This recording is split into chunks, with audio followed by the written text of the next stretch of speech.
Құрметті Қазақстан Республикасының от жауынгерлері. Сіздерді келе жатқан кәсіби мерекелерімізбен Тараз қаласы нөмір 1 мамандандырылған өрт сөндіру.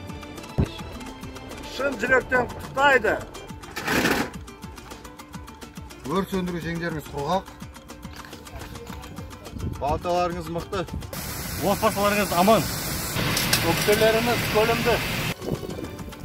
Кезекшіліктеріңіз тыныш болсын.